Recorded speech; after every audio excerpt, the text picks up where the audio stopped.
मैं Shubhra Chaturvedi ISO IWC of Allahabad Navya district 312 से अपनी एंट्री नरेशन कंपटीशन जो कि इनर व्हील क्लब ऑफ 40 गाँव ने ऑर्गेनाइज़ किया है उसके लिए भेज रही हूँ। मेरी इस कविता का नाम है वे मुसलमान थे और इसके कवि हैं पंडित देवी प्रसाद मिश्र। उम्मीद करती हूँ ये जूरी को पसंद आएगी। कहते हैं वे विपत्ति की तरह आए, कहते हैं वे प्रदूषण की तरह फैले, वे व्याधि थे। ब्राह्मण कहते थे वे मलिच्छ थे, वे मुसलमान थे। उन्होंने अपने घोड़े सिंधु में उतारे और पुकारते रहे हिंदू हिंदू हिंदू। बड़ी जाति को उन्होंने बड़ा नाम दिया, नदी का नाम दिया।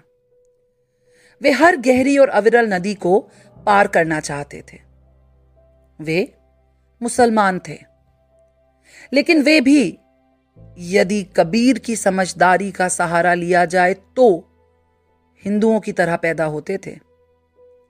उनके पास बड़ी बड़ी कहानियां थीं, चलने की, ठहरने की, पिटने की और मृत्यु की। प्रतिपक्षी के खून में घुटनों तक और अपने खून में कंधों तक वे डूबे होते थे।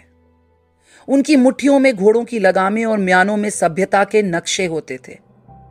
ना, मृत्यु के लिए नहीं, वे मृत्यु के लिए युद्ध नहीं लड़ते थे। वे मुसलमान थे। वे फारस से आए, तुरान से आए, समरकंद, फरगना, सीस्तान से आए, तुर्किस्तान से आए। वे बहुत दूर से आए। फिर भी वे पृथ्वी के ही कुछ हिस्सों से आए। वे आए क्योंकि वे आ सकते थे। वे मुसलमान थे। वे मुसलमान थे कि या खुदा उनकी शक्लें आदमियों से मिलती थीं,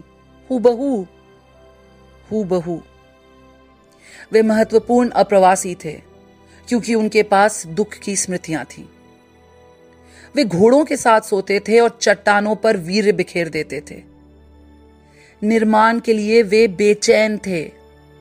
वे मुसलमान थे। यदि सच को सच की तरह कहा जा सकता है तो सच को सच की तरह सुना जाना चाहिए कि वे प्रायः इस तरह होते थे कि प्रायः पता ही नहीं लगता था कि वो मुसलमान थे या नहीं थे।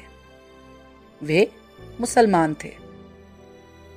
वे ना होते तो लखनऊ ना होता, आधा इलाहाबाद ना होता, मेहराबें ना होती, गुंबद ना होता, आदाब ना होता, मीर मखदूम मोमिन ना होते, शबाना ना होती। वे ना होते तो उपमहाद्वीप के संगीत को सुनने वाला खुसरो ना होता। वे ना होते तो पूरे देश के गुस्से से बेचैन होने वाला कबीर ना होता। वे ना होते तो भारतीय उपमहाद्वीप के दुख को कहने वाला गालिब ना होता। मुसलमान ना होते तो 1857 ना होता। वे थे तो चचा हसन थे। वे थे तो पतंगों से रंगीन होते आसमान थे। वे मुसलमान थे। वे मुसलमान थे और हिंदुस्तान में थे और उनके रिश्तेदार पाकिस्तान में थे। वे सोचते थे कि काश वो एक बार पाकिस्तान जा सकते। वे सोचते थे और सोचकर डरते थे। इमरान खान को देखकर वे खुश होते थे। वे खुश होते थे और खुश होकर डरते थे।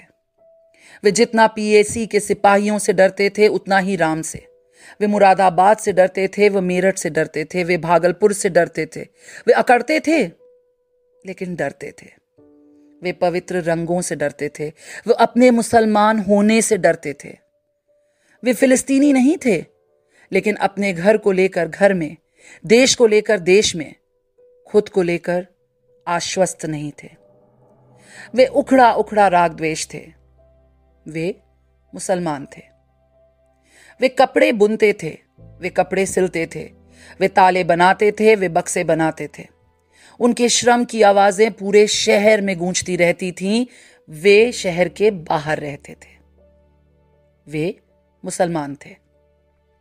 लेकिन दमिश्क उनका शहर नहीं था। वे मुसलमान थे। अरब का पेट्रोल उनका नहीं था। वे दजला का नहीं, यमुना का पानी पीते थे। वे मुसलमान थे। वे मुसलमान थे इसलिए बच के निकलते थे। वे मुसलमान थे इसलिए कुछ कहते थे तो हिचकते थे। देश के ज्यादातर अखबार ये कहते थे कि मुसलमान के कारण ही कर्फ्यू लगते हैं। कर्फ्यू लगते थे और एक के बाद दूसरे हादसे की खबरें आती थीं। उनकी औरतें बिना दहाड़ मारे पछाड़े खाती थीं, बच्चे दीवारों से चिपके रहते थे। वे मुसलमान थे। वे मुसलमान थे, इसलिए जंग लगे तालों की तरह वे खुलते नहीं थे। वे अगर 5 बार नमाज पढ़ते थे तो उससे कई गुना ज्यादा बार सिर पटकते थे। वे मुसलमान थे। वे पूछना चाहते थे कि इस लाल किले का हम क्या करें। वो पूछना चाहते थे कि इस हुमायूं के मकबरे का हम क्या करें। हम क्या करें इस मस्जिद का जिसका नाम कुव्वतुल इस्लाम है, इस्लाम की ताकत है। अदरक की तरह वो बहुत कड़वे थे। वे मुसलमान थे। वे सोचते थे कि कहीं और चले जाएं, लेकिन नहीं जा सकते थे। वे सोचते थे यहीं रह जाएं, तो नहीं रह सकते थे।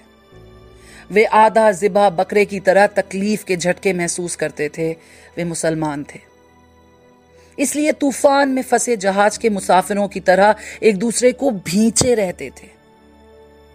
कुछ लोगों ने यह बहस चलाई थी कि उन्हें फेंका जाए तो किस समुद्र में फेंका जाए। बहस यह थी कि उन्हें धकेला जाए तो किस पहाड़ से धकेला जाए। वे मुसलमान थे, लेकिन वे चींटियां नहीं थे। वे मुसलमान थे, वो चूजे नहीं थे।